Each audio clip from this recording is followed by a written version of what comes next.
face sur les murs, tout le monde a mis un petit peu ses idées. Et ensuite, on a travaillé sur les différents temps. Donc, c'est quoi le rôle dans la préparation, dans l'accompagnement et enfin dans la récupération de ces sportifs-là. Donc, je vais laisser la parole à Cédric parce que lui, il a les mots pour vous parler en tant que masseur kinésithérapeute sur ce qui est ressorti de ce brainstorming un petit peu collaboratif. Donc ce qui est ressorti, je vais rester donc, du coup, sur ce qui a été abordé, c'est-à-dire quelle est notre intervention nous en tant que kiné sur l'ultra-trailer en règle générale, donc avant la course, pendant la course et après la course. Alors, il y a plusieurs choses qui sont ressorties, là je vais vous donner en fait quelques mots-clés qui sont ressortis, c'est que quel que soit le moment en fait, ce serait pas mal d'avoir toujours cette pluridisciplinarité, j'ai du mal avec ce mot, entre justement, que ce soit avant par exemple avec tout simplement avec le médecin ou avec l'entraîneur ou la structure dans laquelle en fait le coureur s'entraîne. Pendant la course c'est pareil, par rapport justement soit au médecin, au podologue, etc. pour justement travailler ensemble.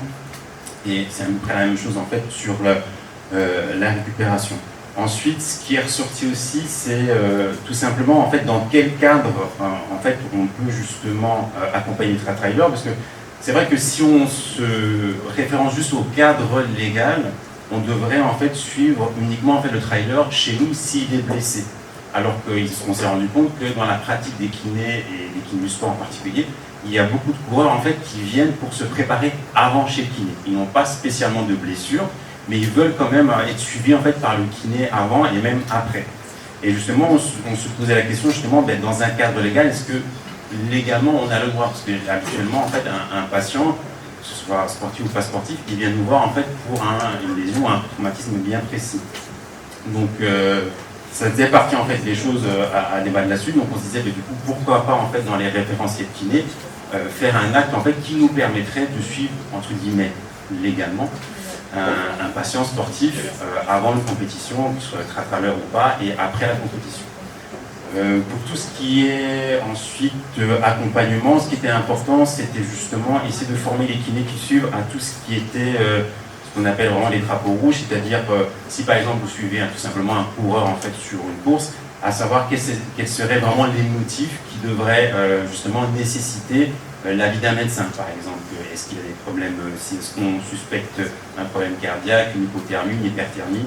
Donc ce serait important justement à ce niveau-là d'être justement bien formé pour ça. Pareil, il y a beaucoup de patients et de sportifs qui nous interrogent sur voilà, comment je dois boire, comment je dois m'alimenter, etc. Donc effectivement, on peut donner des conseils de base, mais je pense aussi que sur ce point-là, on pourrait être un peu plus formé, et si on n'y est pas, pouvoir justement diriger directement vers un nutritionniste ou quelqu'un qui est vraiment plus compétent en fait, dans ce domaine. Ensuite, dans la récupération, on parle justement de toutes les méthodes de récupération, que ce soit en fait la cryothérapie, le massage, etc.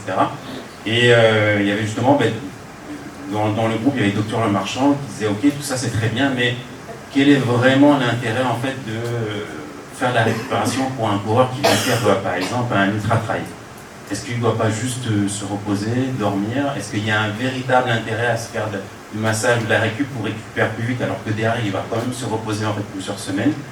Donc on trouvait que justement c'était intéressant peut-être dans des efforts répétés, donc pas forcément en fait sous le ultra-trail, mais par exemple, je donne un exemple, je sais pas moi, d'un joueur de tennis qui peut récupérer en fait, qui doit faire des compétitions sur plusieurs jours d'affilée.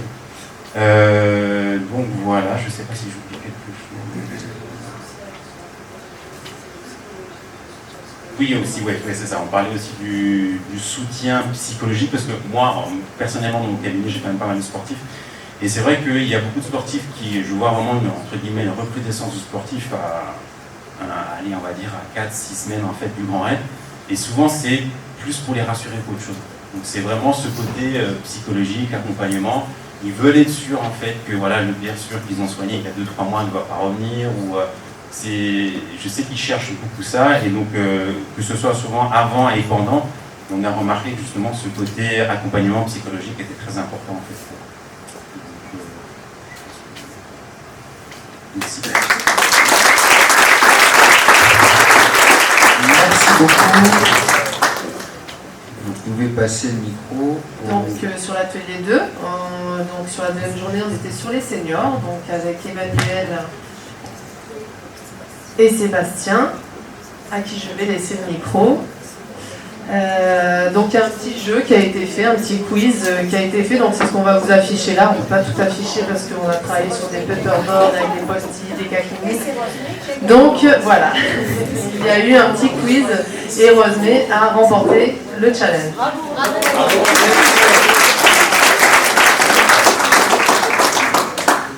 Mais effectivement, on avait voulu un atelier pratique faisant suite à l'intervention du matin.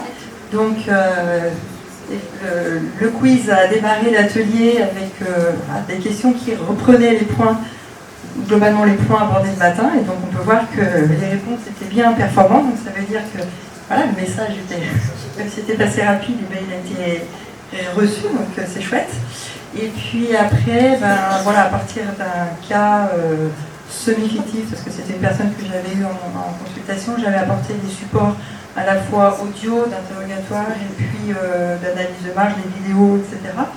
Donc on a pu écouter et observer, enfin, surtout écouter par rapport à l'interrogatoire, que nous c'est vrai qu'en consultation, par rapport aux troubles de l'équilibre et à la chute, on pousse un petit peu pour aller chercher un maximum d'informations. Donc c'était ça le message à faire passer, et puis on a construit un peu qu'est-ce qu'on ferait en test, qu'est-ce qu'on ferait en rééducation à partir donc, des vidéos qu'on avait pu voir. Et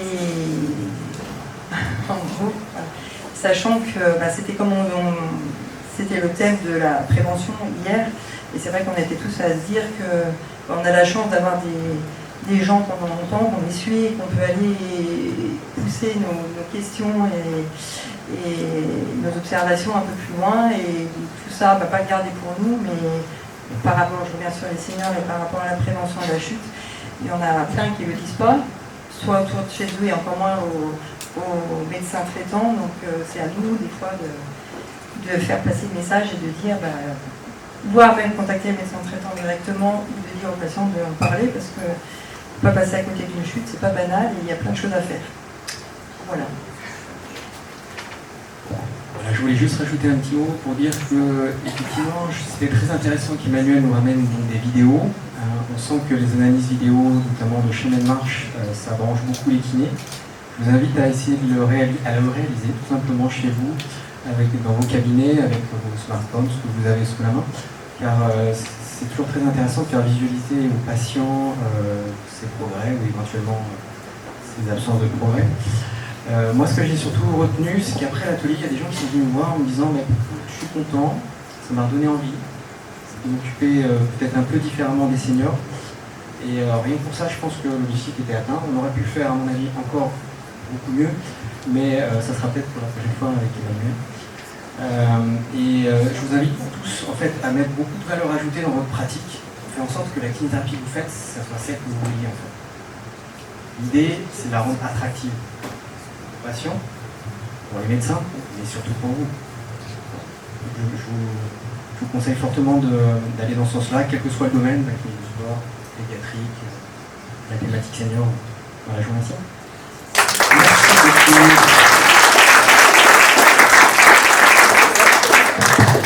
Merci. Et donc aujourd'hui, cet après-midi, ce matin, c'était ce matin, ça change de journée. Nous avions donc Alain et Mathieu qui nous ont présenté Cineox. Et donc, je vais vous laisser la parole.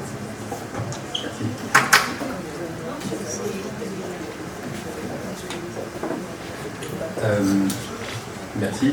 Avec Mathieu, ce matin, on a présenté l'outil dont on avait parlé le premier jour, le Cineox, qui est un des derniers outils. Alors, j'ai un petit mémo sur mon téléphone, je ne regarde pas l'heure.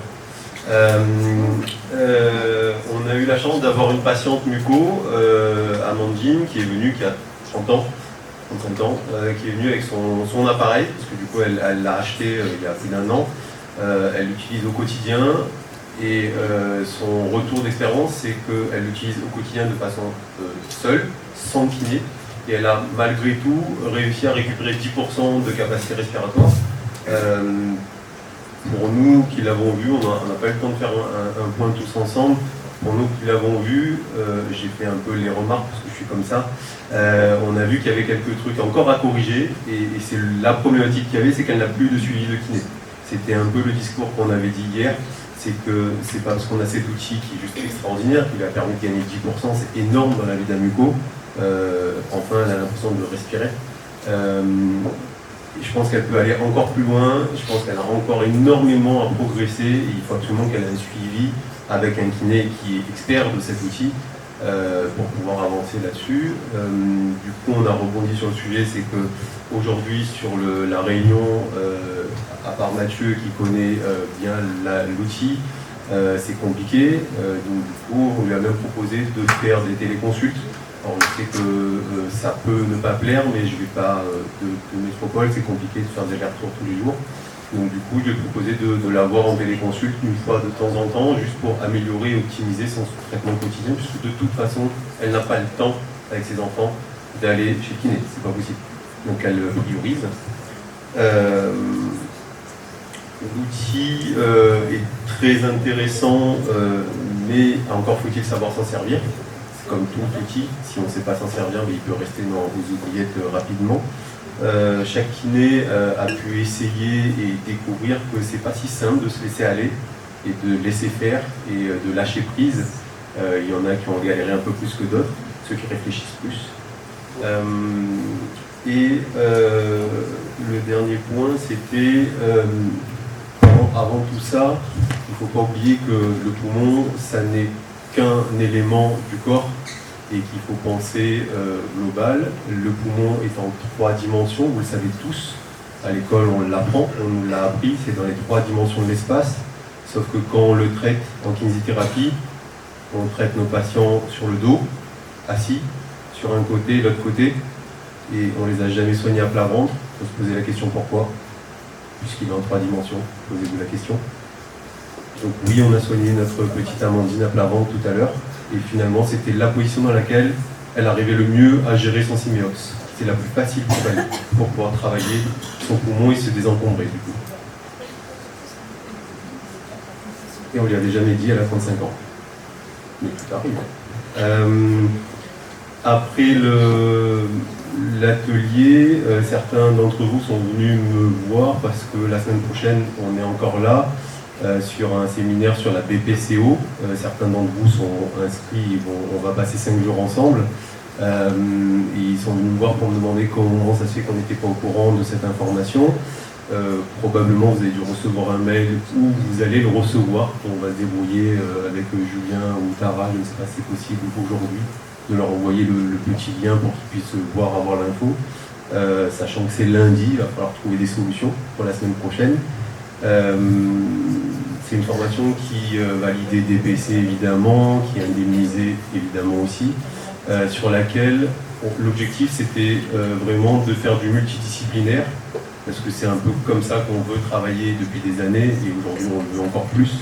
Et évidemment sur cette formation on va faire venir différents intervenants, notamment évidemment le médecin, c'est normal, le kiné normal, mais y compris un APA, un infirmier, un prestataire de service, un nutritionniste, tout ce qui tourne autour de la BPCO, ça nous paraissait juste évident que tous ces intervenants soient là. Et bien évidemment, le Syméox sera aussi présent, la veste, la respine, tout ce qui existe et qui peut cogiter, qui peut servir à nos patients, bien évidemment. Donc on essaiera de vous envoyer les liens par mail dans la journée si c'est possible. N'hésitez pas à revenir vers nous. Mathieu, je ne sais pas si tu voulais rajouter quelque chose. Comme d'habitude, tu as tout dit. Mais moi, ce que je voulais juste rajouter, c'est que pour les kinés qui ont été présents et qui ont essayé la machine, il y en a beaucoup qui ont pu se rendre compte que c'était pas si évident que ça à s'en servir.